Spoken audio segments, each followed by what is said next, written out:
Assistant professor exam MPPSC के द्वारा जो 3 मार्च को लिया जाने वाला है। स्पेशली अपन ये उसके लिए क्लास कर रहे हैं, उसके लिए ही ये रेगुलर बैच चल रहा है। ठीक, प्रारंभ में इसलिए बता दें ताकि आप ये जान सकें कि आप किस चीज के लिए पढ़ रहे हैं, किस चीज के लिए आप उसका इस तरीके से अध्ययन कर रहे हैं।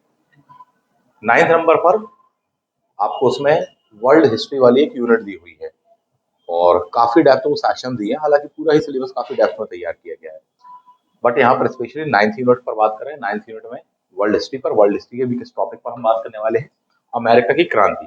पढ़ने के लिए आप चाहें तो इसको इतना पढ़ सकते हैं कि अगले 1 आध 2 महीने तक आप अमेरिका की क्रांति पढ़ें और उसमें रच बस जाएं। परंतु एग्जाम की जो जरूरत है और एग्जाम में जिस तरह से क्वेश्चन पेपर आता है, आपको सबसे पहले उसको प्रायोरिटी के रूप में लेकर के चलना चाहिए, ये मेरा सोचना होता है। उसी संदर्भ में, उसी परिवेश में, या शॉर्ट में क्या है कि एग्जाम ओरिएंटेड कैसा आपको पढ़ना चाहिए, खासकर लास्ट मोमेंट पर जब आपके पास में समय कम हो।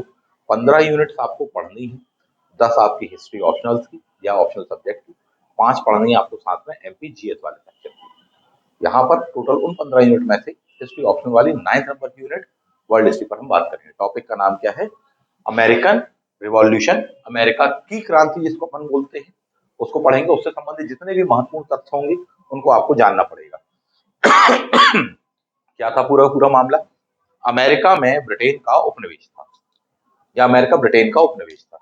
वहां पर जाकर सबसे पहले यूरोपियंस बसे और उनमें वर्चस्व स्थापित करने के उन्होंने ब्रिटिशर्स ने वहां पर संस्थाओं की भी स्थापना करी, एक लोकल सेल्फ गवर्नेंस भी वहां पर डेवलप किया।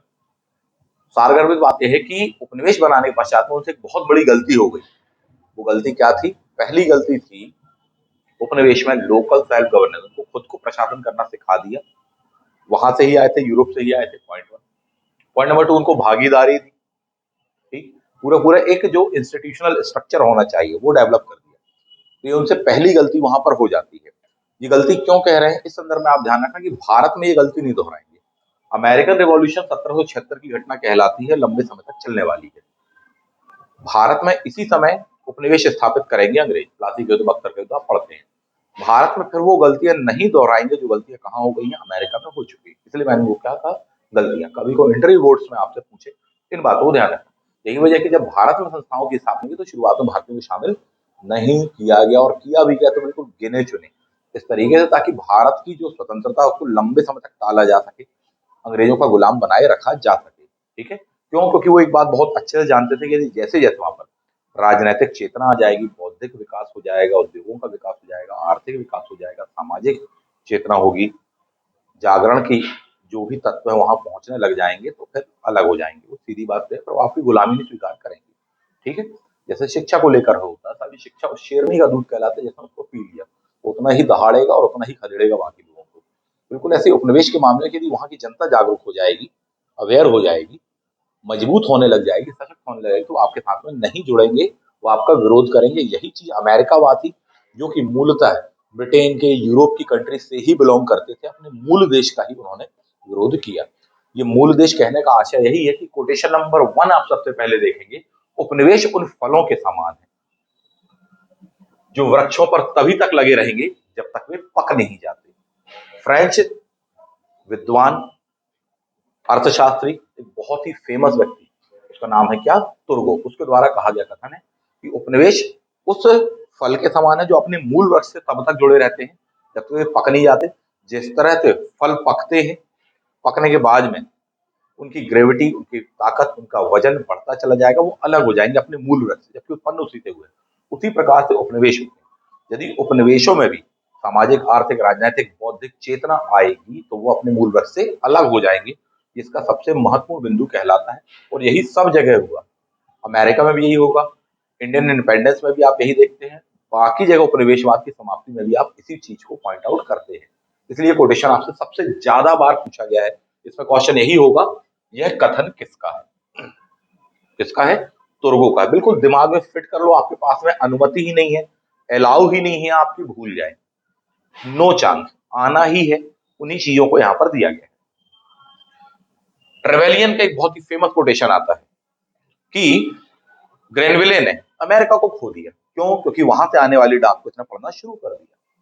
रीजन क्या था, अमेरिका में पहले क्या कैसा चल रहा, ब्रिटेन बहुत ज्यादा ध्यान नहीं दे रहा था। बाद में फिर एक एक चीज का बिल्कुल छिद्र अन्वेषण किया गया, बारीकी से ध्यान दिया जाने लग गया। उसकी प्रतिक्रिया होने वाली है। उसकी प्रतिक्रिया फिर ये होगी कि वहां पर क्रांति की शुरुआत हो जाएगी। तो पहले जब तक आप उस पर बहुत ज्यादा उनको पॉइंट आउट करके छद्म नहीं कर रहे थे तब तक ठीक ठाक चल रहा था। आपने ज्यादा ही कुछ एक्स्ट्रा एफर्ट्स लगाना चालू कर दी और मामला बिगड़ता चला गया। छोटी से छोटी बात पे मामला बिगड़ता चला जाएगा। पहले जहां बात आई कि अमेरिका वाले कहेंगे नहीं साहब ब्रिटेन कोई भी टैक्स नहीं वसूल करेगा, हमारे यहाँ का व्यापार प्रभावित होता है नकारात्मक। बाद में स्थिति आएगी बोले साहब जी बहुत छोटा कर भी लगाएंगे ना, छोटा सा टैक्स लगाएंगे प्रतीकात्मक, तो उस बात का ही विरोध होगा। इसलिए नहीं क्योंकि उसमें पैसे बहुत कम लगने, बल्कि इस बात के लिए कि साहब आपके पास में इस बात का अधिकार नहीं, इतनी चेतना वहां जाएगी। इस बात के लिए वो विरोध करेंगे, बोले आपके पास अधिकार ही नहीं, आप एक पैसे का टैक्स लगाओ चाहे 1 करोड़ रुपए का टैक्स लगाओ, उससे कोई लेना देना नहीं। ये वो चीज है। कहां से शुरुआत मानी जाती है? बोले साहब ये ट्रेवेलियन कह रहे हैं ग्रेनविले, ये बंदा आएगा भी, अपन इसके बारे में पढ़ने वाले। बोले कब उसने खो दिया अमेरिका को? जिस दिन से उसने वहां से आने वाली डाक को पढ़ना शुरू कर दिया। अति महत्वपूर्ण ये दोनों कोटेशन है। इन पर यूपीएससी मेंस तक में क्वेश्चन आते रहे हैं, इंटरव्यू तक में पूछे जाते हैं। आपसे ऑप्शन में पूछा जाएगा, कहा जाएगा कि ये कथन किसका है। तो ट्रेवेलियन ने कहा कि ट्रेवल करके जो डाक आई उसको पढ़ लिया, जबकि तुर्गो ने कहा कि वो गो हो जाएंगे, फल पक जाएंगे तो क्या हो जाएंगे? गो। गो यानी दड़ तुर गो, ठीक है। तो तुर्गो ने फल वाली पकने वाली गो होने वाली बात कही, जबकि ट्रेवेलियन ने ट्रेवल करके आ रही है जो डाक वहां से उसके बारे में बात कही। ऐसे करके आप रिलेवेंट बना लेना उस चीज को और याद रखना। किसी भी देश में क्रांति की शुरुआत का तात्कालिक कारण कुछ भी हो, लेकिन उसके मूलभूत कारण कभी कॉमन होते, चाहे अमेरिका वाली हो, चाहे फ्रेंच वाली हो, चाहे भारतीय क्रांति हो। सबसे पहली चीज होती है बौद्धिक चेतना। विद्वानों की वहां पर एक भूमिका होती है। उसके बाद वहां का आर्थिक विकास होता है, आर्थिक ढांचा, इंफ्रास्ट्रक्चर होता है, सामाजिक चेतना होती है, पुनर्जागरण होता है, शिक्षा होती है, प्रेस होता है, मीडिया होता है, ठीक, लीडरशिप होती है, मैनेजमेंट होता है, हित होते हैं, कई कारण होते हैं। बट शुरुआत कहां से होने वाली है? बौद्धिकता जब हो, सोचने समझने की। और जब कोई भी राष्ट्र एक बार सोचना शुरू कर देता है, सोचने समझने की उसमें शक्ति आ जाती है, फिर वो रुकता नहीं है, फिर वो बढ़ता चला जाता है। यही चीज होने वाली कहाँ? अमेरिका में होने वाली। अमेरिका में बहुत सारे इंस्टीट्यूशंस की नींव शुरुआत पर रखी, उनमें सबसे खास कहलाती है अमेरिकन फिलोसॉफिकल सोसाइटी। 1743 में बेंजामिन फ्रैंकलिन ने इसकी नींव रखी थी। कहां पर रखी थी? फिलाडेल्फिया में रखी थी। यही वजह फिलाडेल्फिया इतना चैतन्य होने वाला है। अभी फिलाडेल्फिया में ही 2 महाद्वीपीय कांग्रेस या महासम्मेलन होने वाले हैं, जिसका मूल ये है वहीं से क्रांति की शुरुआत होगी। ठीक, विषय वस्तु ये। तो किसने नींव रखी? बोले बेंजामिन फ्रैंकलिन। कब रखी? बोले 1743 में। क्या नाम है सोसाइटी का? American philosophical society. ऐसे करके ध्यान रखना था। आपसे क्वेश्चन पूछा जाएगा, इस विषय वस्तु को लेकर पूछा जा चुका है, इस संस्था की नींव किसने रखी? बोले बेंजामिन फ्रैंकलिन। बेंजामिन करके बहुत नाम आए, बोले बेंजामिन डिज़राइली, वो ब्रिटेन वाले, ठीक। ये फ्रैंकलिन है, बेंजामिन फ्रैंकलिन ये अलग है साहब। इन बातों को ध्यान रखना। इस पर और भी क्वेश्चन आए हुए, ना केवल इंस्टीट्यूशंस को लेकर, संस्थाओं को लेकर, बल्कि ये भी पूछेंगे। ये बताइए साहब जी कि फ्रैंकलिन साहब का चित्र अमेरिका की कितने डॉलर की करेंसी में है? कितने डॉलर की करेंसी में? 1 में है, 5 में है, 10 में है, ठीक है। इस तरह से करके पूछा जाएगा। तो थोड़ी सा आपको ध्यान रखना पड़ेगा चीजों के बारे में। देख पा रहे हैं फ्रैंकलिन साहब, मामला क्लियर है? इनको एक इमेज के जरिए देखो, केवल पढ़ो नहीं। पढ़ते तो आप इंडिया वाला भी देखते हो, पर गौर नहीं करते एग्जाम ओरिएंटेड वे में। यही वजह कि इंडिया के भी क्वेश्चन पूछे, बोले 50 रुपये के नोट में कौन सा चित्र है, 100 रुपए वाले में किसका चित्र है साहब जी, 200 वाले में कौन सा चित्र है, कंफ्यूज, 500 वाले में कौन सा है, बोले 2000 वाले में किसका, बोले कंफ्यूजन हो जाता था कि चंद्रयान का किस पर है, सांची का किस पर है, कंफ्यूजन हो जाता। थोड़ी सा एग्जाम की अप्रोच को लेकर के चलिए। ज्ञानात्मक अप्रोच को हम उतना फोकस नहीं करेंगे कि आपका ज्ञान में इतनी ज्यादा वृद्धि कर दे कि बोले साहब एग्जामिनर बोले तुम तो असिस्टेंट प्रोफेसर से ज्यादा योग्यता रखते हो, वो नहीं। कभी भी वहां पर सही क्वेश्चनों का आंसर देना पड़ता है, सही तरीके से देना पड़ता है, विद इन अ टाइम देना पड़ता है, वहां सुनिश्चित समय में आपको परफॉर्मेंस देना पड़ता है। बाद में आपको कितना ज्ञान है किन किन विषयों का, ये उतना महत्वपूर्ण नहीं होता। जितना महत्वपूर्ण ये होता है कि एट दैट मोमेंट बताइए आपको इस चीज का आंसर क्या होगा, क्योंकि उसके बिहाफ में ही आपका सिलेक्शन होता है, ठीक है। अपन एग्जाम ओरिएंटेड चीजों को लेकर के चल रहे हैं। फ्रैंकलिन की बात निकली तो कुछ मूलभूत चीजें अपन ने देख ली। कौन सी सोसाइटी, कौन सा क्या है, वो आपने देख लिया था। अमेरिका का मैप आप देख पा रहे होंगे, कहां पर है। इंडिया से आप कंपैरेटिवली देखेंगे बोले साहब जी, Bharat, Europe, Africa, North America, South America, continent, महाद्वीप, इनमें से भी छोटा सा यहाँ पर इतना सा एरिया कहलाता है। इसको क्या कहेंगे? अमेरिकन कंट्री, अमेरिका देश कहेंगे, जिसको कहा जाता है यूनाइटेड स्टेट ऑफ अमेरिका, क्योंकि यूनाइट अभी होने वाले हैं। किसके विरोध में? ब्रिटिशर्स के विरोध में वो आपके यूनाइटेड होने वाले हैं। तो ये वो चीज कहलाती है। कुछ पॉइंट्स को, कुछ फैक्ट को ध्यान रखना। अमेरिका में जाकर यूरोपवासी बसे थे, ये अपने आप में प्रवासी थे। वहां की सभ्यता, संस्कृति, वहां के मूल निवासियों को उन्होंने समाप्त किया, उनको नियंत्रण में किया, वहां राज किया था। सच बात तो ये है। वहां पर जो मूल निवासी थे वो थे कौन? Red Indian. किसने क्या खोज करी पर पढ़ चुके साथी, 1492 क्रिस्टोफर कोलंबस, अमेरिगो वेस्पुस्की के नाम पर अमेरिका नाम पढ़ने वाले, ये अपन पढ़ चुके थे, दोबारा चर्चा नहीं कर रहे। तो रेड इंडियंस वहां के मूल निवासी थे। क्या क्यों कैसे कहा बता चुका हूं मैं आपको। जब वहां पर औपनिवेशिक साम्राज्य की नींव डाली गई तो उस समय ब्रिटेन का जो राजा था उसका नाम था जेम्स फर्स्ट।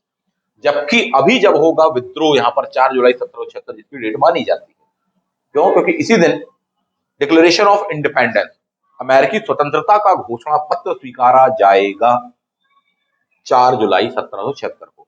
उस समय ब्रिटेन का राजा कौन था? वो बंदे का नाम क्या है? बोले जॉर्ज थर्ड है।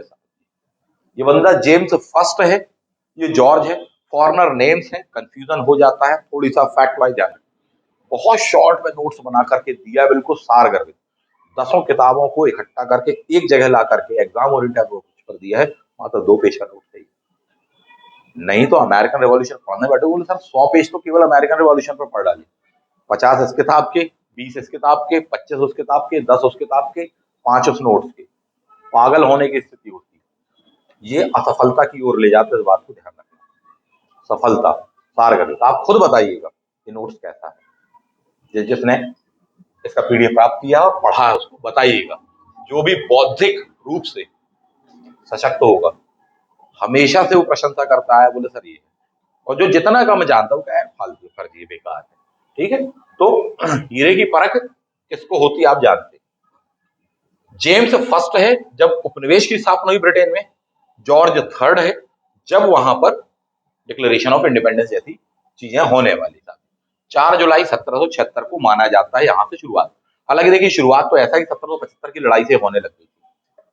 1775 में पहले इनके बीच में संघर्ष होने वाला, सशस्त्र संघर्ष होने वाला, वहां से युद्ध चालू हो गया। इस बात को बहुत क्लियरली रखना। मामला क्या है, जैसे आप पढ़ रहे हैं, बोले अमेरिका स्वतंत्रता संग्राम की शुरुआत किस चीज की? स्वतंत्रता संग्राम, ये करके कहा गया। तो संग्राम है इंडिपेंडेंस का। 1776 से लेकर चलेगा कब? ये 1783 तक चलेगा, 1783 तक। जबकि अगर युद्ध के बारे में बात करें तो वो चलने वाला है 1775 से लेके 81 तक। 81 में युद्ध समाप्त हो जाएगा। 81 में ब्रिटिश सेनापति, जिसका नाम था कॉर्नवालिस या लॉर्ड कॉर्नवालिस जिसको आप बोलते हैं, जो बाद में भारत में गवर्नर जनरल बन के भी आएगा, वो बंदा आत्मसमर्पण करता है। युद्ध का समापन होता है 81 में, जबकि औपचारिक रूप से जो समाप्ति होने वाली है वो 1783 में होगी, जब पेरिस में संधि होगी और संधि में साइन किया जाएगा ब्रिटेन के द्वारा। औपचारिक रूप से उसको समाप्त माना जाएगा। स्वतंत्रता संग्राम 1776 से 83 अपन बोलते हैं, जबकि युद्ध बोला जाए इनके बीच में आपस में 1775 से 81 है। दो अलग अलग बातें जो कि एक दूसरे से रिलेवेंट है, परंतु एक ही नहीं है। कंफ्यूज मत हो जाना। क्लियर बात है? पहले ही आपको एडवांस में मैंने इसलिए बता दिया। आगे बढ़ेंगे। अमेरिका स्वतंत्रता संग्राम के लिए उत्तरदायी परिस्थितियां क्या थी? बिल्कुल शॉर्ट और संक्षेप में ध्यान रख लेते हैं। सबसे पहला तो क्या? सप्तवर्षीय युद्ध। सप्तवर्षीय युद्ध उस जमाने में हुआ था 1756 से 63 के बीच में, 1776 के आसपास नहीं हुआ था। जब ये युद्ध हुआ तो इसका एक बहुत खास पॉइंट ये निकला कि साहब फ्रांस और इंग्लैंड के बीच में ये हुआ, ये आपस में लड़े। इस बात से ये चीज क्लियर हो गई। पहली बात तो फ्रांस का या फ्रांसीसियों का नियंत्रण कनाडा वाले क्षेत्र पर, ठीक है। दूसरा पॉइंट ये क्लियर हो गया कि साहब जी बहुत क्लियर है, ब्रिटेन का शत्रु कौन है? बोले साहब जी फ्रांस, औपचारिक रूप से।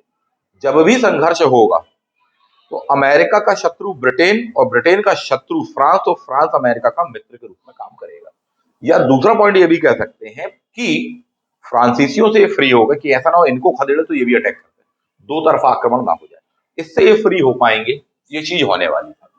पूरी तरह से ब्रिटिश के विरोध में वो अपने आप को फोकस कर पाएंगे, ये चीज होती था। सप्तवर्षीय युद्ध में आर्थिक क्षति भी होगी इंग्लैंड को, यही वजह वो ढेर सारे टैक्स लगाएगा। उसके बाद में टैक्सेशन की ऐसी एक के बाद एक प्रक्रिया शुरू होगी जो कि विद्रोह को और बढ़ाएगी या अमेरिका स्वतंत्रता संग्राम को और आगे बढ़ेगी। कौन कौन से थे, बिल्कुल शॉर्ट में बात करिए। ये बंदा है तत्कालीन ब्रिटिश प्राइम मिनिस्टर ग्रेनविले। 1765 ईस्वी में स्टाम्प एक्ट लगा दिया, ठीक, अदालती कागजात, अखबार इत्यादि सभी पर 20 शिलिंग। ग्रेनविले ने अमेरिका को खो दिया जब से उसने अमेरिका से आने वाली डाक को पढ़ना चालू कर दिया वाली बात है। क्लियर है? किसका गठन है? वो साहब ट्रेवेलियन का गठन है। कौन था ये बंदा? ये है प्रधानमंत्री। टैक्स लगाया, इस बात का विरोध होने वाला था। तो ग्रेनविले उपाय करके कहलाते। कौन कौन से? कई टैक्स लगाएगा। एक तो ये लगा दिया स्टाम्प वाला। 1764 का चीनी अधिनियम में आएंगे, 1765 का स्टाम्प क्वार्टरिंग एक्ट। इनमें आपको दे देगा साहब जी कौन सा एक्ट पहले कौन सा बाद में। 64 में क्या है? चीनी, 4 से 64, 4 से चीनी। 65 का क्या है बोले साहब जी? स्टाम्प। इस बात को ध्यान रखना, ठीक। उपनिवेशवादी विरोध करेंगे, क्या बोलेंगे? नो टैक्सेशन विदाउट रिप्रेजेंटेशन, यानी हमारा रिप्रेजेंटेशन नहीं है वहां की संसद में। वहां की संसद में होता तो हम अपने यानी अमेरिका के हित में नियम कानून बनाते। आप वहां से बैठ करके हम लोगों के लिए बना दे रहे हैं साहब जी, हमको केवल फॉलो करने बोल रहे हैं। इस बात का विरोध किया। बोले हम लोगों को भी या तो क्या दीजिए, रिप्रेजेंटेशन दीजिए, वहां पर प्रतिनिधित्व दीजिए। प्रतिनिधित्व के बिना कर नहीं था। ये बहुत ही फेमस होने वाला है नारा, सैमुअल एडम्स इत्यादि वगैरह सभी का नाम आप पढ़ेंगे। कुछ और भी नियम आएंगे। 1767 ब्रिटिश मंत्री टाउनशेंड ने कई चीजों पर टैक्स लगा दिया था। फिर विरोध होने वाला है, ठीक। विरोध होगा तो कार्रवाई होगी, पुलिस कार्रवाई, सैनिक कार्रवाई। बोस्टन में एक घटना होती है, वहां पर 5 अमरीकी मारे जाते। इसको बोस्टन नरसंहार करके कहा गया। इससे और भावना उद्वेलित हो गई। जैसे कि ब्रिटेन वालों ने उद्वेलित की थी, बोले साहब जी भारत उपनिवेश के लिए, बोले साहब जी ब्लैक होल की घटना, ठीक। 1857 बोले कानपुर वाली घटना था, ऐसा ही था ना। भारत वालों ने ब्रिटेन के विरोध में कहा कि बोले साहब जी आपने जलियांवाला बाग जैसे में ये चीज की निहत्था कर, तो बोले साहब ये जो आप कर रहे हैं इससे क्या होगा? विरोध बढ़ेगा सामने वाले के प्रति। कौन सा नरसंहार? बोले बोस्टन नरसंहार। कब की बात है? बोले 1767 के बारे में बात हो रही है, टाउनशेंड वाली बात आपसे कही। 1773 में एक नया एक्ट आ जाएगा, उसको क्या बोलते हैं? चाय। बार बार टैक्स टैक्स टैक्स टैक्स की बात आ रही है। चाय पर टैक्स लगेगा सब, जबरदस्ती में लगेगा। तो ये चीजें होने वाली है, फिर विरोध होने वाला है। फाइनली बोस्टन में टी पार्टी होगी। टी पार्टी ऐसा नहीं था कि आकर बैठो, मिलो, चाय पियो और जाओ, ऐसा नहीं था। चाय की पेटियां जो कि ब्रिटिश जहाज में थी, जिनको वहां के अफ्रीकी जो दास गुलाम इत्यादि थे वो मजदूर के रूप में काम करके उतारते थे, उनके भेष में सैमुअल एडम्स नाम का बंदा, इस बंदे का नाम नहीं भूलना, ये जाएगा और उठा करके वो पेटियां समंदर में फेंक देगा। तो वही बात कहेगा, नो टैक्सेशन विदाउट रिप्रेजेंटेशन। इस घटना को ही कहा जाता है बोस्टन टी पार्टी। ऐसे नहीं कि टी पी रहे थे। मामला क्लियर है? पूछता है आपसे, पिछले बार 2018 में जो असिस्टेंट प्रोफेसर का एग्जाम हुआ था उसमें ये क्वेश्चन पूछा था, बोस्टन टी पार्टी की डेट बताइए, आप याद करिएगा। वो थी 16 दिसंबर 1773 को। क्लियर बात है? अब इसको याद भी रखना पड़ेगा। कैसे याद रखोगे? ध्यान दो। सबसे ज्यादा चाय कब पीता है व्यक्ति? गर्मी में कि ठंड में? बोले सर ये ठंड में। ठंड कौन सा महीना? बोले दिसंबर का महीना, दिसंबर जनवरी, तो दिसंबर में होगी, ठीक। कितने टाइम पीता? बोले 3 बार पीता, सुबह दोपहर शाम, कम से कम उसको चाय तो चाहिए। तो 73 का 3 का डिजिट होगा, ये दूसरा पॉइंट है ना। दिसंबर का महीना है, 73 3 का डिजिट करके कहलाने वाला है, ऐसे ध्यान रखना, ठीक। बोले दिसंबर में भी कब की बात है सर? बोले बीचों बीच दिसंबर की बात है, 15-16 दिसंबर की बात है। 16 लिखा है पर अपन बीच का ध्यान रखेंगे, बीच का दिसंबर यानी 15 दिसंबर के आसपास। ऑप्शन में ऐसा कभी नहीं देता कि 13 दिसंबर, 14 दिसंबर, 15 दिसंबर, 16, कभी नहीं देता। एक देगा 10, एक देगा आपको 28, एक देगा बीच का 15 दिसंबर। ऐसे ऑप्शन कभी भी दिए जाते हैं, उससे खेलना सीखिए साहब जी, यदि आप सही बनाना चाहते हैं। तो क्या हो गई डेट? बोले बीच का, ठीक। कौन सा महीना? बोले साहब जी आखिरी का महीना, जब ठंड पड़ती है भारत में आपके यहाँ पर, तब चाय ज्यादा पीते हैं। चाय वाली पार्टी कितने बार? बोले 3 बार, तो कम से कम चाहिए। बोले कई लोग तो साहब जी ज्यादा बार ही पी जाते हैं। बोले कम से कम 3 बार तो चाहिए, ठीक है। तो 3 का डिजिट आएगा लास्ट में। 1773 की बात है, 1776 में तो अमेरिकी क्रांति चल ही रही है साथी, यानी उसके आसपास पहले की बात है। कितने पहले की बात है? बोले 1776 से 3 साल पहले की बात है। 3 बार चाय पीने की बात है। बोस्टन, ठीक है। चाय कौन पिलाता है? बोले बॉस पिलाता है। बोले पेमेंट कौन करेगा? बोले बॉस करेंगे, इनका बिल पड़वाएंगे, ठीक है। तो बॉस्टन, ऐसे करके ध्यान रखना। केवल पढ़ना पर्याप्त नहीं है, आपको फैक्ट्स दिमाग में होने चाहिए एग्जामिनेशन हॉल में। बाद में आने के बाद में आपको सब याद आ जाए, पूरी कथा कहानी रामायण महाभारत कोई औचित्य नहीं। उस 2 घंटे 3 घंटे के दौरान में जो आपको समय दिया है उस समय बनना चाहिए आपको। क्लियर है? तो उसके लिए रिलेट करके आपको चीजों को रखना पड़ेगा। जो तरीके मैं बता रहा हूँ उनसे पढ़ना, फैक्टों को ध्यान रखना, कॉन्सेप्ट को समझना बनेगा आपको। इस घटना का नायक कौन था? बोले सर जी सैमुअल एडम्स था। वो अपने आप को कहता था सन्स ऑफ लिबर्टी। वहां पर 2 ऑर्गेनाइजेशन बहुत ही फेमस थे, स्वाधीनता के पुत्र एंड पुत्रियां। तो ये बंदा अपने आप को पुत्र कहता था, सन्स ऑफ लिबर्टी करके कहता था। ठीक है? और वहीं पर उसने ये बात भी कही, बोले प्रसिद्ध तो नहीं तो कर नहीं। ठीक, उसने उत्पादन नहीं किया था, इस नारे का सृजन नहीं किया था। ये नारा पहले से चल रहा था, इस बात को समझना। उसने उसको दोहराया था। ये बिल्कुल वही बात है जैसे भारत छोड़ो आंदोलन। बोले अंग्रेजों भारत छोड़ो, तो गांधी जी ने इसको प्रसिद्ध बनाया था। गांधी जी ने पहली बार इस नारे का सृजन नहीं किया था। आप इस बात को जानते हैं। ठीक है? बिल्कुल यही चीज वहां पर थी। ये नारा आया कहां से? बौद्धिक चेतना से आने वाला था। बौद्धिक चेतना के लिए विद्वान जिम्मेदार होते हैं। 3-4 नाम आपको ध्यान रखना पड़ेंगे, उनमें से एक नाम कहलाता है टॉमस पेन। कुछ अमेरिका के विद्वान होंगे और कुछ विद्वान होने वाले हैं फ्रांस के, जिनसे अमेरिका बहुत प्रभावित होगा। पूरी दुनिया ही प्रभावित है काफी। अमेरिका हो चाहे भारत हो, फ्रेंच रिवॉल्यूशन आप देखेंगे तो दौरान वहां के चलने वाले घटना, समानता, स्वतंत्रता, ठीक है, बंधुत्व, भारतीय संविधान की प्रस्तावना तक में देखने को मिलता है। तो ये चीजें हैं। विरोध हो रहा है लगातार अंग्रेजों का। यही वजह है कि वहां पर 13 कॉलोनीज थी। कॉलोनी यानी उपनिवेश अंग्रेजों की। ठीक, ये है वो 13 किनारे किनारे। यानी जब आप मैप देखोगे, वर्ल्ड मैप, ये वाला हिस्सा देखोगे आप यहाँ पर, तो इधर पर है इतने से में है वो 13, इतने से में 1 2 3 4 5 से ऐसे करके 13 छोटे छोटे से। पॉइंट नंबर 1, तो 13 कौन कौन से यदि आपको देखना है तो आप चाहो तो ये देख सकते हो। इससे आपको डाउट क्लियर हो जाएगा। इस साइड अटलांटिक सी है, ओशियन है, और आगे चलो तो ब्रिटेन पहुंच जाओगे साथ। नाम ये दिए हुए आपको। ये बाउंड्री लाइन बनी हुई ग्रे कलर में, उस साइड ब्रिटेन आपकी कनाडा वाली है, इस साइड अमेरिका वाली है। ये उपनिवेशों के बारे में आपको दिया हुआ है। ठीक, तो इन 13 उपनिवेशों का सम्मेलन होने वाले, भैया बताओ क्या करें मिलजुल के। तो मिल करके सम्मेलन जब हुआ तो 2 सम्मेलन बहुत ही फेमस है। पहला सम्मेलन आपसे पूछेगा, ठीक, ये जो सम्मेलन होते हैं 1774-75, इन सब चीजों के प्रतिनिधियों ने मुलाकात करी साहब, ठीक है, और बातचीत करने वाले। बौद्धिक चेतना आई गई थी। बौद्धिक चेतना कहां से? अमेरिकन विद्वान टॉमस पेन। ठीक, इसकी बहुत ही फेमस पंपलेट है, बुक नहीं कहेंगे, पंपलेट कहेंगे। उसका नाम है कॉमन सेंस। कॉमन सेंस, यही क्वेश्चन था, कॉमन सेंस किसकी बुक है या पंपलेट है या किसकी कृति है? बुक भी नहीं लिखेंगे, किसकी है? Thomas Paine. जिनके हाथ में पेन है, अध्ययन कर रहे हैं, पढ़ रहे हैं, उनके पास में काफी कॉमन सेंस है। ठीक है, कॉमन सेंस पेन वाले बंदे के पास में होता है, प्राय ऐसी संभावना व्यक्त की जाती है। 1775, टॉमस पेन, कॉमन सेंस नाम की ये पंपलेट। इसने उस चीज को काफी उद्वेलित किया, इनकरेज किया। नो टैक्सेशन विदाउट रिप्रेजेंटेशन वाली बात, बहुत सारी चीजें समझाया कैसे अंग्रेजों ने अमेरिका का शोषण किया। जो काम आपके देश में दादा भाई नौरोजी जी ने किया, तिलक जी ने किया, राजा राम मोहन राय जी ने किया, और बहुत सारी आप देखते हैं राष्ट्रीय नेताओं को, वही चीज शुरुआती दौर में आपके द्वारा वहां की गई, वो चीज फेमस हो जाती। बाद में उन्होंने और भी एक पुस्तक लिखी, इसको कहा जाता है राइट्स ऑफ मैन, मनुष्य के अधिकार। मनुष्य के अधिकारों की ही नैसर्गिक घोषणा है साहब ये, या मनुष्य के नैसर्गिक अधिकारों की घोषणा कहलाती है अमेरिकन रिवॉल्यूशन। ठीक है, जिसका पूरी दुनिया पर प्रभाव पड़ने वाला है। ये बुक किसने लिखी? Rights of man, Thomas Paine ने लिखी, पेन से लिखी होगी।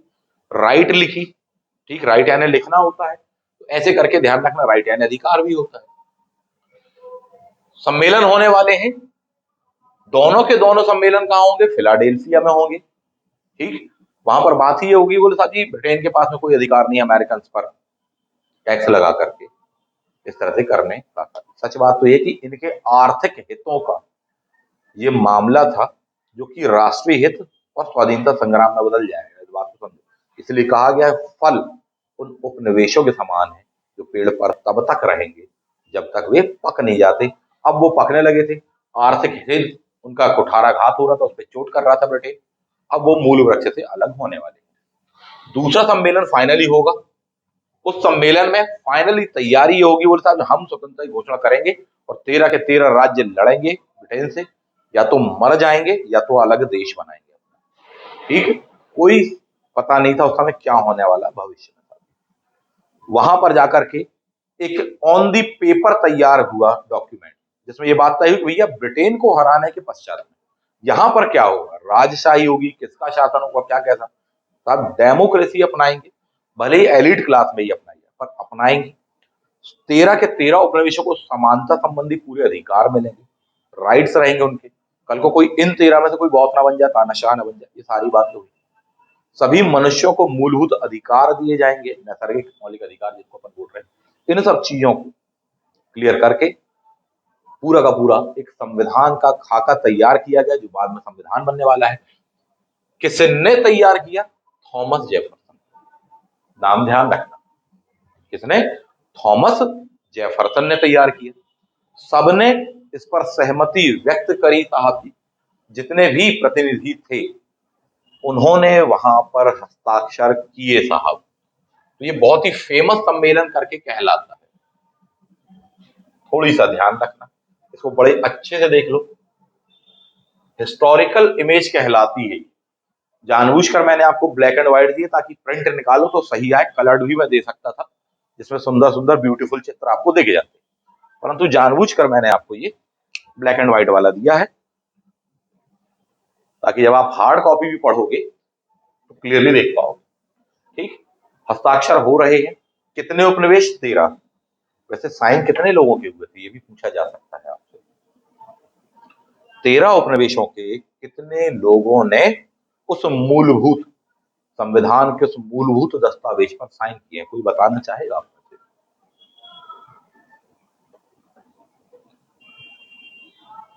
चलिए बताइएगा, कमेंट कर दीजिएगा। आगे बढ़ते हैं, नहीं तो हम तो बताएंगे। 13 नहीं थे वो पहले ही जान लो। 13 का डबल 26 भी नहीं थे, पहले ही जान लो। 26 के डबल 52 थे कि नहीं थे नहीं मालूम, चर्चा करेंगे बाद में। नेक्स्ट आ जाते हैं। यहां पर तैयार होने वाला है स्वतंत्रता की घोषणा। कॉमन सेंस नाम के एक पंपलेट को उन प्रवेशों प्रसारित किया गया था। किसके द्वारा? Written by Thomas Paine. ठीक, और उसमें ब्रिटेन से स्वतंत्रता की काफी बात कही। युद्ध के बारे में बात करें, 19 अप्रैल 1775 की घटना कहलाती है लैक्सिंगटन की घटना। कौन सी घटना? लैक्सिंगटन। पहली बार इनके बीच में युद्ध होता है, दोनों सेनाओं यानी ब्रिटिशर्स एंड अमेरिकन। तो यहां से वो शुरुआत मानी जाती है। डेट्स थोड़ी सी ध्यान रखना पड़ेगा, महत्वपूर्ण है। खास खास डेट्स ही मैंने दिए, सभी नहीं। 19 अप्रैल 1775 यानी पहले ही से लड़ाई चालू हो गई थी। ठीक है, 1781 में युद्ध समाप्त होगा। समर्पण कौन करेगा? ब्रिटेन का सेनापति था कौन? जनरल कॉर्नवालिस, जो कि भारत में बाद में गवर्नर जनरल कॉर्नवालिस। संहिता वाहिता, जमींदारी इत्यादि सुधार वगैरह।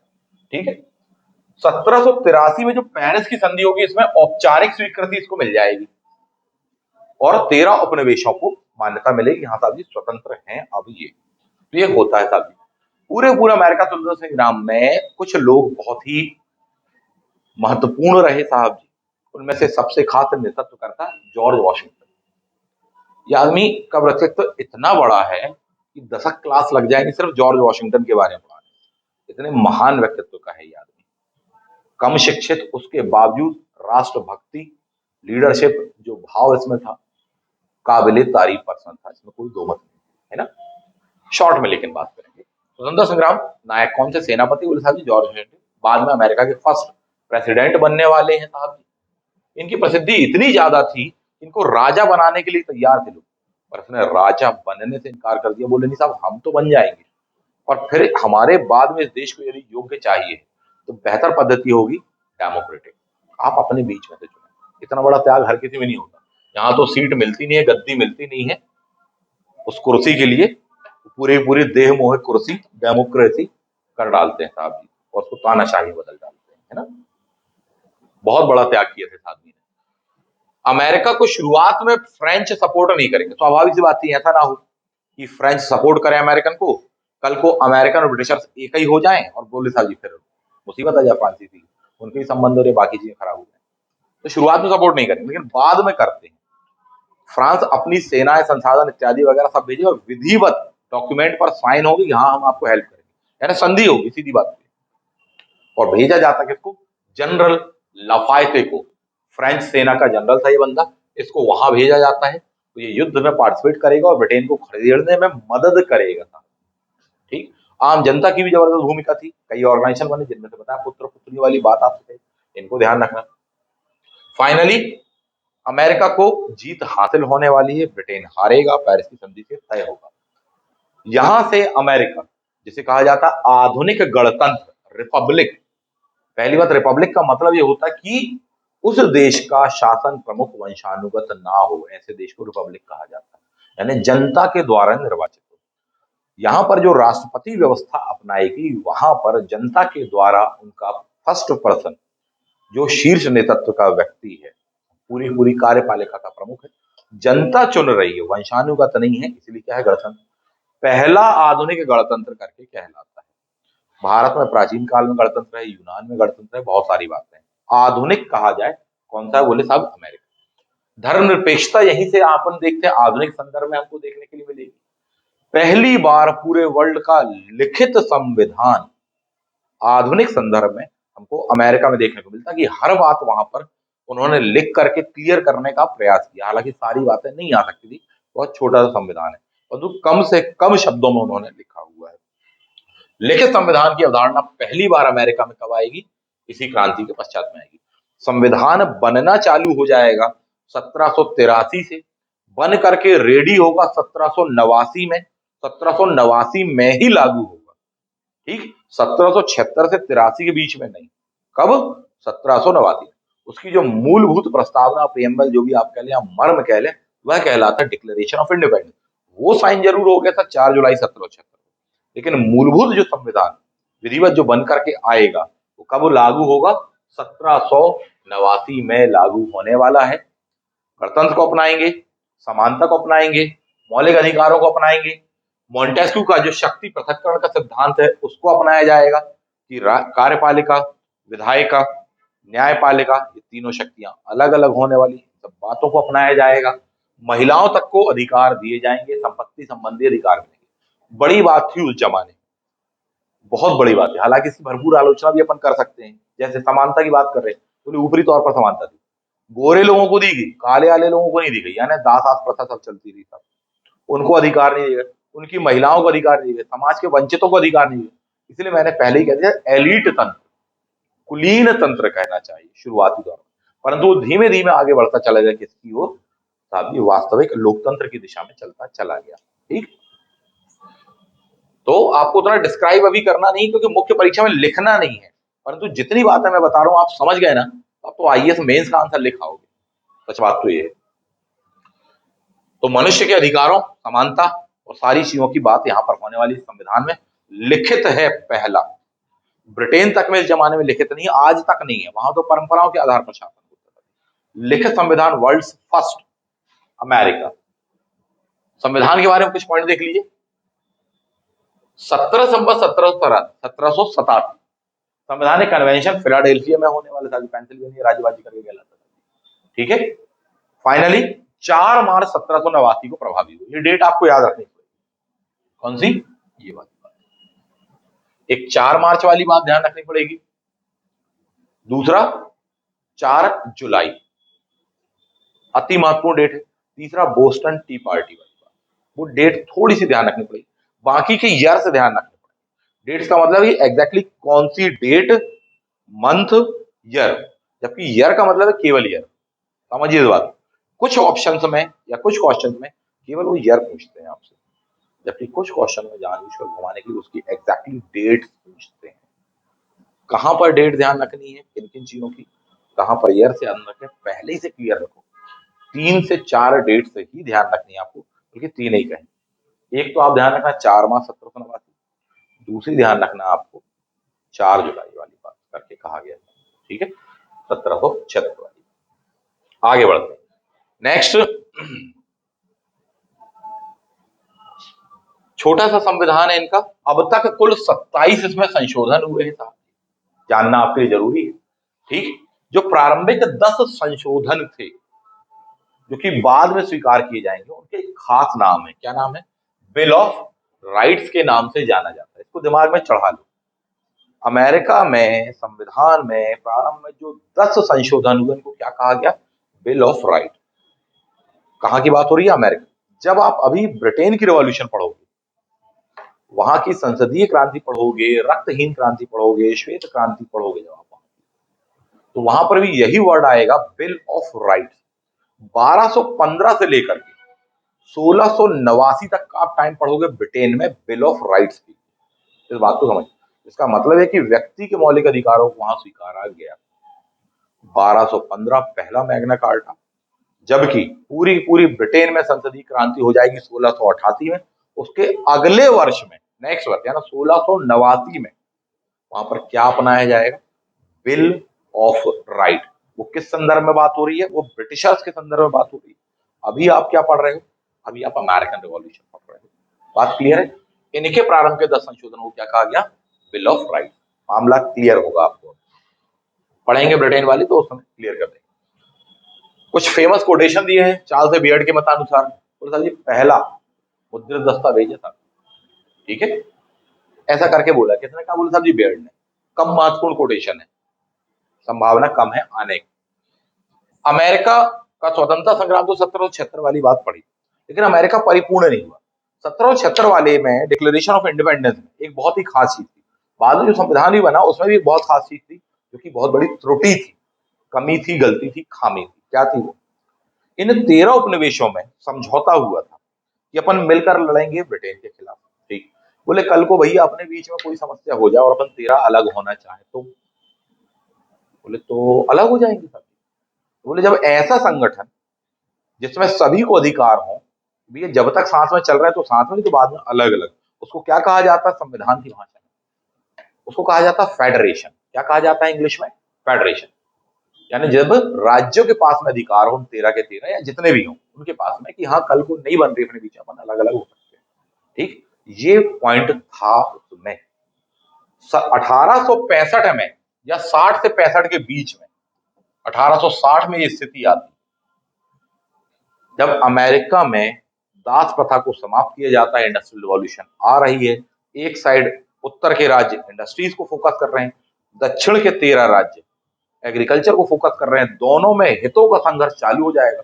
वो कहेंगे दास प्रथा बंद होनी चाहिए ताकि हमें लेबर मिल पाए, वो कहेंगे दास प्रथा चालू रहनी चाहिए ताकि हमारे पास में कृषि के श्रमिक मिल पाए। वो कह रहे बंद होनी चाहिए, ये कह रहे चालू होनी चाहिए। ठीक, अब यहाँ पर विवाद। तो बोले साहब अपन लोग फेडरेशन अलग अलग हो जाओ, तो देश टूटने की कगार पे जाएगा, आपस में लड़ पड़ेंगे। उसको ही क्या बोला जाता है? गृह युद्ध। 1860 से लेकर 65 तक चली गई।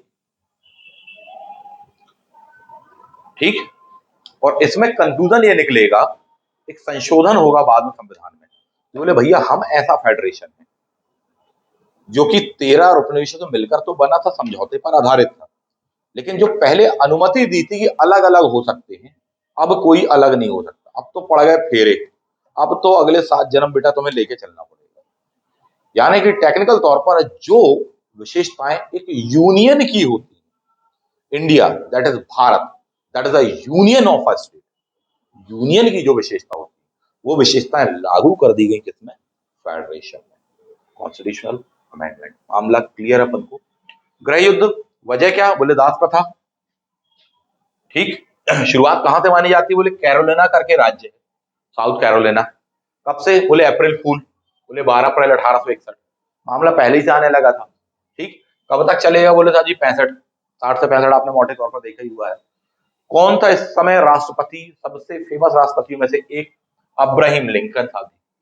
ये डेट जरूर पूछेंगे आपसे, आप भूल नहीं सकते इसको, चांस ही नहीं है इसको भूलने का, एडवांस हो जाए। 1 जनवरी 1863, भूलना ही नहीं है। पूछेंगे लिंकन ने दास प्रथा किस डेट से समाप्त करी? 1 जनवरी 1863। जैसे एक और डेट अति महत्वपूर्ण है, बोले 1 जनवरी 2015, पूछेगा ही पूछेगा आपसे एग्जाम में। वैसे ये नहीं भूलना, 1 जनवरी 1863 लिंकन ने किसको समाप्त किया? बोले साहब जी दास प्रथा को। और उससे शॉर्ट एंड स्वीट और कंप्लीट परिभाषा लिंकन से के द्वारा दी गई परिभाषा, उससे शॉर्ट स्वीट परिभाषा आज तक किसी ने डेमोक्रेसी की नहीं दी। क्या था? For the people, by the people, of the people. प्रजातंत्र क्या है? बोले जनता का, जनता के द्वारा और जनता के लिए शासन है।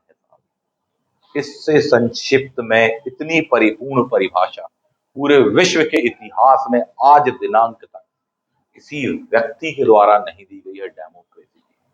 पूरे वर्ल्ड में फेमस है अपने आप में। ये बंदा था अब्राहम लिंकन, अति गरीब परिवार में पैदा होकर अपने सपनों को, अपने स्वाभिमान को साकार करने वाला वो बंदा कहलाता है। इतनी बड़ी पर्सनैलिटी है साहब कि 10-20 क्लास छोटी पड़ जाएंगे अगर इस बंदे के बारे में बताने लगते तो। पर अभी फिलहाल में आपके लिए जरूरी एग्जाम ओरिएंटेशन है, आप उसको देखिए, फुर्सत मिले तो कभी पढ़ना जरूर लिंकन के बारे में, मैं बस यही कह सकता हूं आपको। तो लिंकन ने समाप्त करी दास प्रथा, बोले नहीं साहब। उत्तर के राज्यों के लिए हितभर दर क्या है और दक्षिण वाले क्या है, वो सब गया एक किनारे। महत्वपूर्ण यह है अमानवीय है। दास प्रथा के बारे में ध्यान रखना, दासों का जो आयात था अमेरिका में 1808 में अवैध घोषित कर दिया गया, यानी इसके पहले तक भरपूर होता था। ठीक, अफ्रीका से पकड़ पकड़ के एशिया वेशिया सब जगह से, और इसको अवैध घोषित कर दिया। बोले अब कोई दास लाएगा नहीं, लेकिन दास प्रथा बनी रही। जो पहले से आ गए दास, बोले वो दास रहेंगे। ठीक, उस प्रथा को समाप्त कब किया? बोले ये था, कई लोग चढ़ जाएंगे। ठीक, जब आप कोई काम करेंगे तो आपसे कई लोग विरोध करेंगे। तो यदि आपका कोई विरोधी नहीं, इसका मतलब है कि आप हर उस जगह चुप रहे जहां पर कुछ मामलों में बोलना आपको जरूरी था। ये बिल्कुल वही बात है, आप उन जगह पर भी चुप रहे जहां पर बोलना आपका जरूरी था, इसलिए तो आपका कोई विरोध नहीं कर रहा। लेकिन यदि आप कुछ करेंगे तो निश्चित रूप से कुछ बड़ा करेंगे तो आपको कुछ तो कुछ विरोधी होंगे साहब। ठीक है, एक बंदा था, एक पूरा पूरा ग्रुप था, सच बात हुई है। बंदे का नाम है जॉन विल्कीस ब्रुच नामक व्यक्ति। 14 अप्रैल, 12 अप्रैल 1861, 14 अप्रैल 1865। ठीक, 14 अप्रैल को अंबेडकर जयंती वाले दिन पर 1865 अब्राहम लिंकन जी की हत्या कर देगा ये बंदा गोली मार करके। क्लियर है? एक क्वेश्चन पूछा गया है जीएस में, अमेरिका के ऐसे कितने राष्ट्रपति हैं जिनकी हत्याएं की गई, प्लस दुनिया के ऐसे कितने लीडर्स हैं, विश्व के प्रसिद्धतम लीडर्स जिनकी हत्याएं की गई। इसकी लिस्ट तैयार रखना, एडवांस में जान लो आप। इन दिए गए 4 ऑप्शनों में से ऐसे कौन से नेतृत्व करता है, लीडर है, महान व्यक्तित्व जिनकी हत्याएं हुई हैं, या ऐसे ऑप्शन दिया है कि इन 4 में से किसी एक की हत्या नहीं हुई, यानी 3 की हुई होगी। ऑप्शन गांधी भी होंगे, लिंकन भी होंगे, इस तरह से दिए जाते हैं। ठीक है, कैनेडी भी होंगे, जॉन एफ कैनेडी साहब। ठीक है, ये 3 सबसे फेमस हत्याएं कहलाती हैं। आगे बढ़ेंगे तो ये था आपका अमेरिकन रिवॉल्यूशन साहब जी। इसके पश्चात वो परिपूर्ण हो पाएगा, यानी जो शुरुआत 1775-76 से आपने पढ़ना चालू करी, वो प्रक्रिया 1865 में जाके कंप्लीट होगी। तो जब ये चीज होगी, उसके पश्चात में ही अमेरिका विश्व में महाशक्ति के रूप में उभरेगा। क्यों? क्योंकि उसने ये सब प्रावधानों को अपनाया। ये बड़ी बात थी। 2 नाम और भी निकले हुए हैं। एक नाम है आपका वॉशिंगटन, जो कि नेतृत्व करता थे आपके, ठीक, जॉर्ज वॉशिंगटन। कितने डॉलर का नोट? कितने डॉलर का नोट? पहचान लेना, दिया जा सकता है, जरूरी नहीं आई, मे भी एकदम से घुमा दे। आजकल वैसे ही बहुत डायनामिक क्वेश्चन आ रहे हैं, आप उनको थोड़ी सा ध्यान रखना। सिंबल पूछ दिया जाता है अमेरिकन करेंसी वगैरह को लेकर के। ठीक है, ट्रिनिटी, पिरामिड इत्यादि वगैरह, थोड़ी सा तैयार रहना, इसमें अच्छे से वो नहीं है, अलग आपको मिल जाएगा, गूगल पे सर्च कर लेना। अब्राहम लिंकन की बात निकली है तो उनको भी देख ही लीजिए, लगे हाथ बिना देर करे साहब। महानतम व्यक्तित्व, अत्यधिक निर्धन गरीब परिवार से दुनिया की उन ऊंचाइयों पर पहुंचने वाला और दुनिया को आगे पहुंचाने वाला वो व्यक्ति कहलाता है अब्राहम लिंकन साहब। ठीक, कौन से नंबर का राष्ट्रपति? 26वें नंबर का। डॉलर कितना, क्या, क्यों, कैसे, थोड़ी सा नजर मार लेना, एकदम से पूछ रहेगा। ठीक, $1, $5, $100 और भी डॉलर्स आपको दिखाए जा सकते हैं, परंतु हिस्टोरिकल संदर्भ में मेरे ख्याल से ये ज्यादा पूछे जाने की संभावना है। और उसके बावजूद भी कुछ का कुछ और आ जाए तो फिर वो आपदा ही होगी। सब कुछ नहीं तैयार किया जा सकता, और सब कुछ तैयार करने के चक्कर में तो गिने चुने टॉपिक तैयार होंगे, सिलेबस आपके हाथ से निकल जाएगा। मामला क्लियर है? ये है आपकी अमेरिकन रिवॉल्यूशन, वहां से लेकर के गृह युद्ध तक ये पूरा का पूरा आपने पढ़ा। इतने में कोई चीज समझ में ना आई हो, कोई प्रश्न हो, कोई दिक्कत हो तो पूछ सकते हैं। प्लस कैसा लगा आपको ये टॉपिक, कैसा समझ में आया, अच्छे से आया नहीं आया, कैसा लगा आपको, बताना है आपको। इसमें एक लास्ट पॉइंट मैं आपको बताना चाहूंगा। देखिए, आपने इसको इतनी देर में पढ़ा, ठीक है, अब इसके बाद में क्या किया करो, इसको करीबन 2 मिनट में समराइज कर लो, रिवाइज कर लो। ठीक है, देखते हैं कैसे। दुर्गा कोटेशन क्या है, बोले फल वाला है, उपनिवेश फल के समान। ट्रेवलियन में क्या है, बोले ट्रेवल करते हुए डाक, किसका के लिए कहा, बोले ग्रेनविल। अमेरिका फिलोसॉफिकल, बोले बेंजामिन फ्रैंकलिन। कब की बात है, बोले 1743। कहाँ, बोले फिलाडेल्फिया, फिलाडेल्फिया, फिलाडेल्फिया। दो महाद्वीपीय सम्मेलन, बोले फिलाडेल्फिया। ठीक, कब की बात है, बोले दूसरे नंबर का महाद्वीप, बोले 4 जुलाई 1776। ठीक, राजा कौन था उस समय, बोले जॉर्ज थर्ड था, थर्ड क्लास आदमी था, ये समझ ही नहीं पाया। कारण, बोले सप्तवर्षीय युद्ध कब से कब है, बोले 1756 से लेकर 63, क्योंकि भारतीय प्रवेश पर भी प्रभाव पड़ेगा। एंग्लो फ्रेंच वॉर वगैरह आप इंडिया में पढ़ते हो, और वहां पर कई टैक्स लगाए, सबसे ज्यादा बोले साहब जी ग्रेनविले और टाउनशेड। ग्रेनविले पहले का है, टाउनशेड बाद का है। ग्रेनविले के भी कौन से, बोले चीनी का अधिनियम और स्टाम्प, बोले 64-65, जबकि टाउनशेड कब, बोले 67 का। ऐसे ध्यान रखना। 73 में आएगा क्या, बोले चाय का, तो इसका ऑर्डर पूछेगा, पहले कौन सा फिर बाद में कौन सा, ऐसे करके आएगा। तो ग्रेनविले पहले है, टाउनशेड बाद में है, चाय वाला और बाद में था। ठीक, चाय पार्टी, बोले 16 दिसंबर, ठंड में ज्यादा पीते, 73 3 का डिजिट करके है। कितने उपनिवेश, बोले 3 का 13 डिजिट करके क्या लाएगा, फिलाडेल्फिया था। फर्स्ट वाला होता है 5 सितंबर 74 को, दूसरा वाला होने वाला आपको 1776 को, वाली बात दी हुई है। ठीक, थॉमस जेफरसन क्या तैयार किया, बोले साहब डिक्लेरेशन ऑफ इंडिपेंडेंस। ठीक, यही वर्ड है ना, कितना फेमस वर्ड है कि साहब जी रेंचो से साइन करवाने के लिए चतुर लेके घूमेगा। बोले साहब जी डिक्लेरेशन ऑफ डिफीट, क्या फेमस वर्ड है वो, कहां से लेकर के कहां उठा करके उन्होंने कहा साइन करो इस पर। साइन हुए थे डिक्लेरेशन ऑफ इंडिपेंडेंस। 13 राज्य, कितने रिप्रेजेंटेटिव था, 13 दूनी 26 नहीं थे, 26 दूनी 52 लोगों के साइन थे, गलती मत करना। आगे बढ़ेंगे। युद्ध 81 में, जबकि संधि कब की, 83 की, पेरिस वारिस करके। नेतृत्व तो बोले जॉर्ज वाशिंगटन, लाफायते फ्रांस, स्वाधीनता के पुत्र पुत्री, बेटा बेटी इत्यादि सैमुअल एडम्स। ठीक, अमेरिका का संविधान, बोले साहब जी 4 मार्च 1789 को प्रभावी होने वाला है साहब। 10 संशोधन शुरुआत वाले, बोले बिल ऑफ राइट करते हैं। ठीक, अमेरिका में गृह युद्ध, बोले साहब जी 60-61 से लेकर के 65 तक के बीच चलने वाला था। शुरुआत का राज्य, बोले कैरोलिना, साउथ कैरोलिना था। 1 जनवरी 1813 को दास था एंड। ठीक, 65 में हत्या, कब की बात है, बोले अम्बेडकर जयंती। किसकी, बोले लिंकन साहब थे। किसके द्वारा, बोले विल्किस बूथ, विल्कीज। ठीक है, किल कर दिया कीज ने, किल किसने कर दिया, बोले कीज ने किल कर दिया। विल की उसमें इच्छा थी, किल कर रही थी। डॉलर देखे 1, 5 एंड 100। 1 पर कौन है, वॉशिंगटन, 5 पर कौन है, लिंकन, 100 पर कौन है, बोले साहब जी बंदा आपका थॉमस फ्रैंक। चलिए आगे बढ़ जाते हैं। फ्रैंक तो शॉर्ट में नेम अपन ध्यान रखेंगे ऐसे करके। ये है आपका पूरा का पूरा कंप्लीट अमेरिकन रिवॉल्यूशन।